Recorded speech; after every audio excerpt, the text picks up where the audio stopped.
Prasad తాగొచ్చావా? Yes. ఏ నిన్ననే కదా తాగావు, మళ్ళీ ఏంటిది? నా ఇష్టం. నీకేంటే మధ్యలో? ఓ ఇప్పుడు మనం హాల్లో ఉన్నాం కదా, యాక్ట్ చేయాలి. We are actors. ఏ camera rolling, action cut, take okay. నేను నీతో కొంచెం మాట్లాడాలి. దేని గురించి?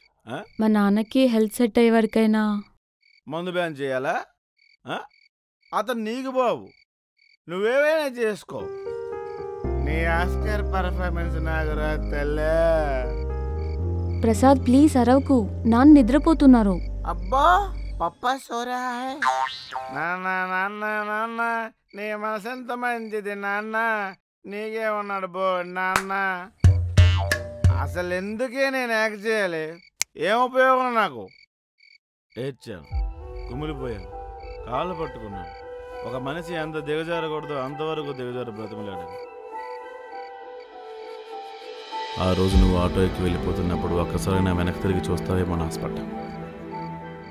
మీ నాన్న హోటల్లో భోజనం వేడివేడిగా తినాలని వెళ్ళిపోయాడు. నువ్వు లేవన్న బాధలో చచ్చిపోదాం అనుకున్నాను, కానీ ఎందుకు పోవాలి? ఎవడికి ఉపయోగం? నీకేగా.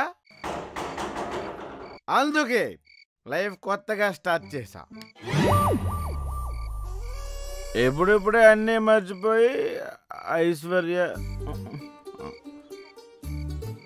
జైత్రియ, హిందీ పాప గాయత్రికి లైన్ వేస్తున్నాను. పుసుక్ని ఎంట్రీ. పోనీలే అన్నీ మర్చిపోయి ఆనందంగా ఉందాం అనుకుంటే సడన్గా యాక్టింగ్ అన్నాం. దేవుడు నాకు సంతోషం శాంపుల్గా ఇచ్చి దరిద్రానికి ఎక్స్పైరీ డేట్ వేయడం మర్చిపోయాడు.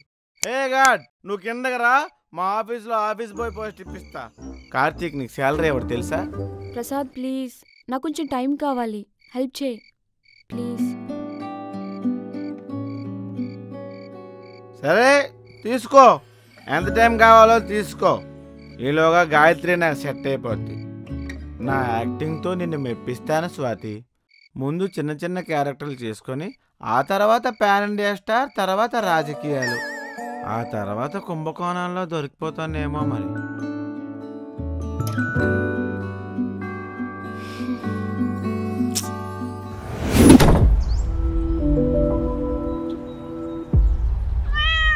మన ఊర్లో వర్షాలు అవి బాగా పడుతున్నాయి కదండి. వేసవకాలం వర్షాలేటయ్యా, బయట అట్టుడుకుపోతుంటాను. ఏదో మాట్లాడాలని మాట్లాడుతున్నావు కానీ